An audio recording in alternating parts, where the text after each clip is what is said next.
The Lorax. The far end of town where the grickle grass grows, and the wind smells slow and sour when it blows, and no birds ever sing excepting old crows, is the street of the lifted Lorax. And deep in the grickle grass, some people say, if you look deep enough, you can still see today, where the Lorax once stood just as long as it could before somebody lifted the Lorax away. What was the Lorax, and why was it there? And why was it lifted and taken somewhere? From the far end of town where the grickle grass grows, the old Onceler still lives there. Ask him. He knows. You won't see the Onceler, don't knock at his door. He stays in his lurkin on top of his store.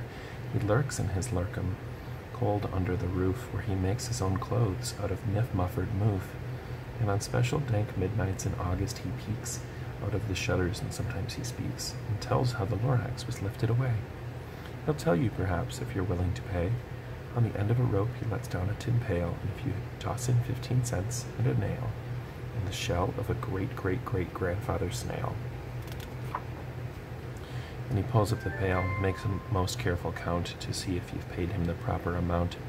Then he hides what you've paid him away in his snoove, his secret strange hole in his grooveless glove.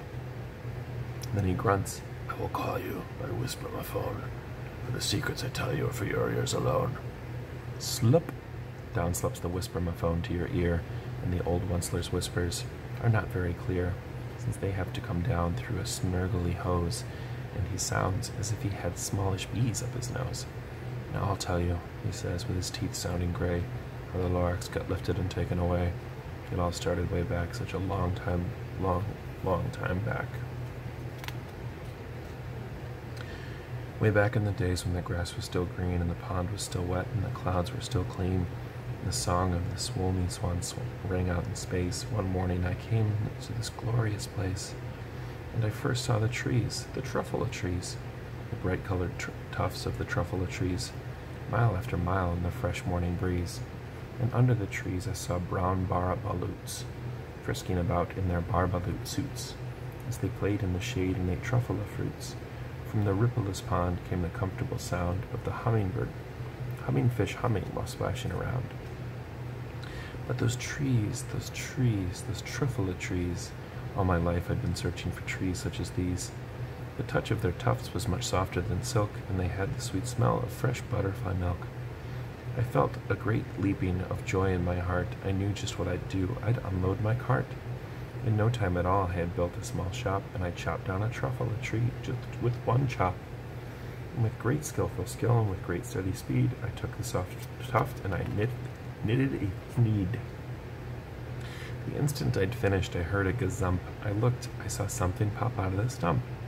Of the tree I'd chopped down, it was sort of a man. Describe him? That's hard. I don't know if I can. He was shortish, and oldish, and brownish, and mossy, and he spoke with a voice that was sharpish and bossy. "Mister," he said with a sawdusty sneeze, "I am the Lorax. I speak for the trees. I speak for the trees have no tongues, and I'm asking you, sir, at the top of my lungs." He was very upset as he shouted and puffed, "What's that thing you've made out of my truffula tuft?"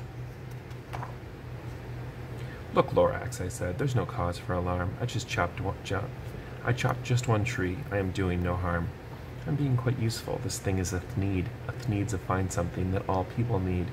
It's a shirt, it's a sock, it's a glove, it's a hat. But it has other uses, yes, far beyond that. You can use it for carpets, for pillows, for sheets, or curtains, or covers for bicycle seats." The Lorax said, "Sir, you are crazy with greed. There is no one on earth who would buy that fool thneed." The very next minute I proved he was wrong, for just at that minute a chap came along, and he thought that the thneed I had knitted was great. He happily bought it for $3.98. I laughed at the Lorax. "You poor stupid guy, you never can tell what some people will buy." "I repeat," cried the Lorax, "I speak for the trees." "I'm busy," I told him. "Shut up if you please." I rushed across the room and in no time at all built a radio phone. I put in a quick call. I called on my brothers and uncles and aunts, and I said, "Listen here, there's a wonderful chance for the whole Onceler family to get mighty rich. Get over here fast, take the road to North Nitch.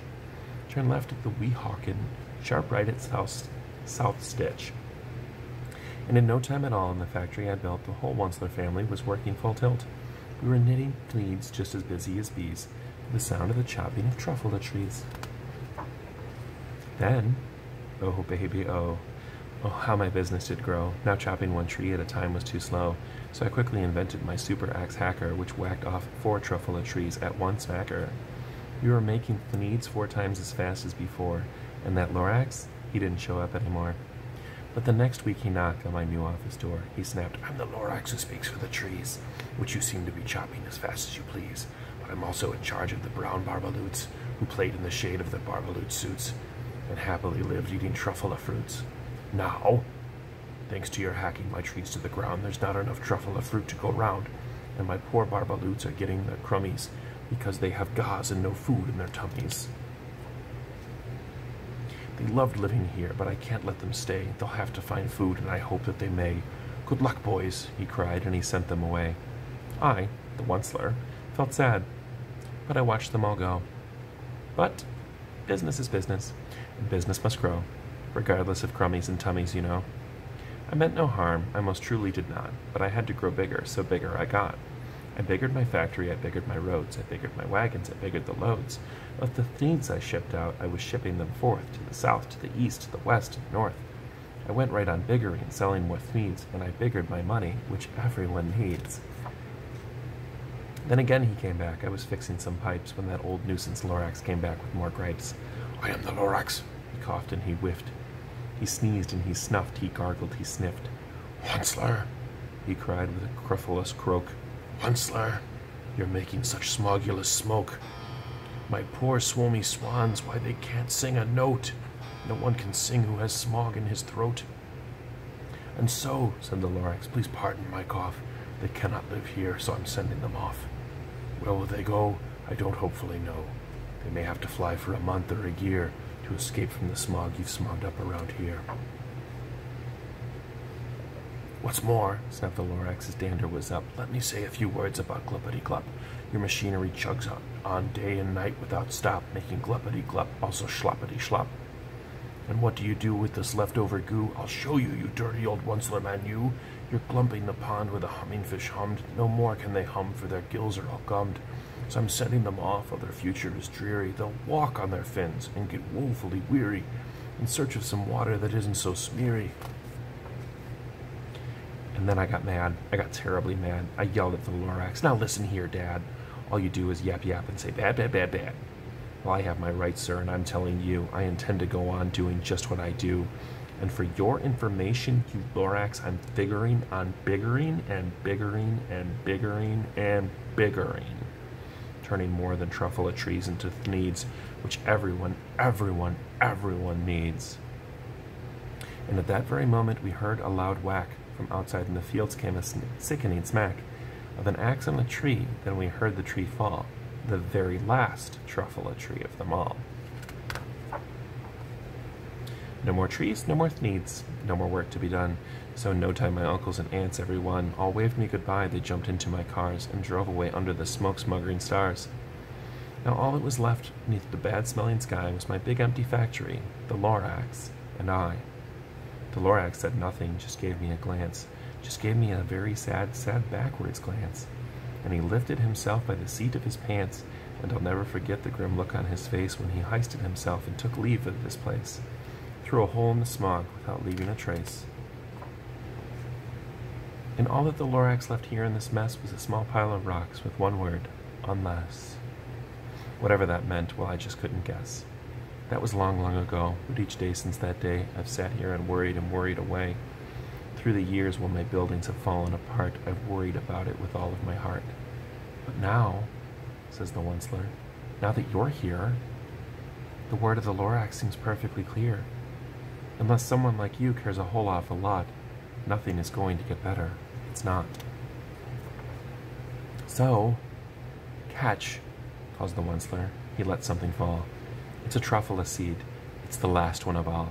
You're in charge of the last of the truffle seeds, and truffle trees are what everyone needs. Plant a new truffle, treat it with care, give it clean water and feed it fresh air, grow a forest, protect it from axes that hack. Then the Lorax and all of his friends may come back.